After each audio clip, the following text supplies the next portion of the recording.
Liverpool displayed the classic characteristics of a team on course to win the Premier League title against Crystal Palace on Saturday afternoon.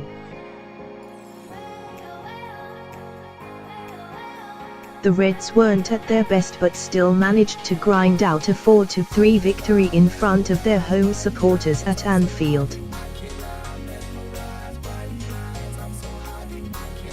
Jurgen Klopp's men went 1-0 down and were later pegged back to 2-2 but still had enough in the tank to score 2 more goals before full time.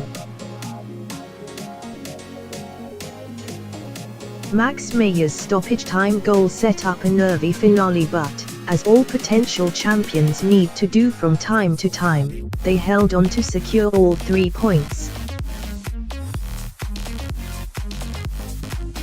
Liverpool subsequently reopened their lead over second-placed Manchester City to 7 points, although Pep Guardiola's side will reduce the deficit back to 4 points if they win away at Huddersfield on Sunday afternoon.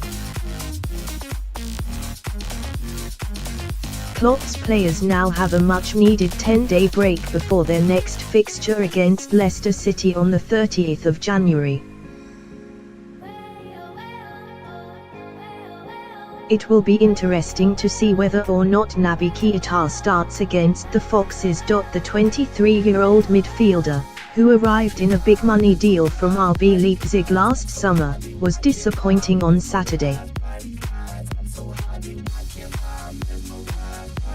He lasted 71 minutes before he was substituted for Xherdan Shaqiri. The Liverpool Echo handed him a 5/10 rating which, in truth, wasn't unfair on the Guinea international. The Daily Mail's Dominic King was particularly unimpressed with what he saw from Keita, who cost Liverpool a cool £52.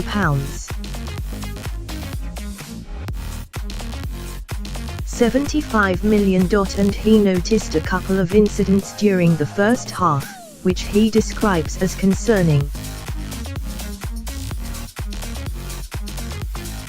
The more Keita tried, the more things started to conspire against him, King wrote.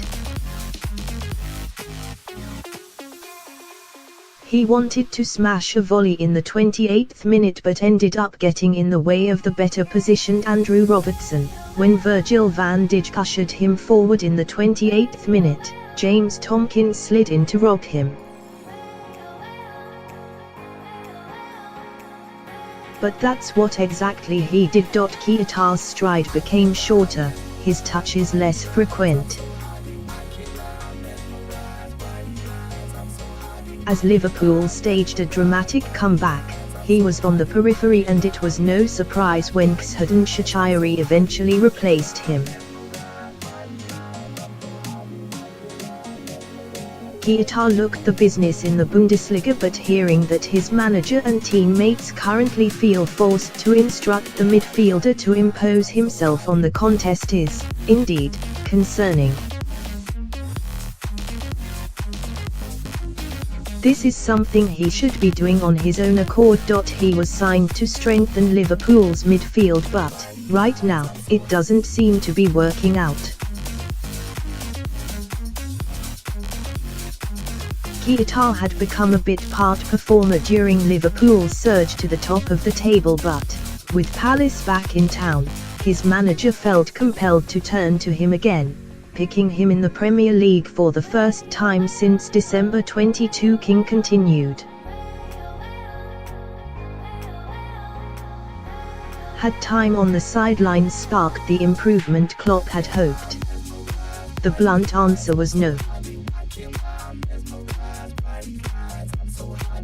Keita started with purpose, exchanging a 1-2 with Fabinho after 52 seconds and attempting to drive towards Palace's penalty area, but he was blocked off.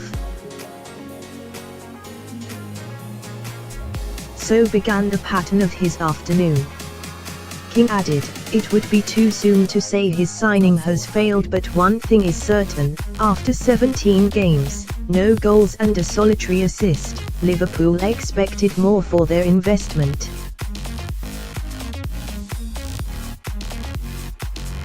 The next time Keita is seen in public, and it could be against Leicester owing to Fabinho's late injury, he needs to step it up.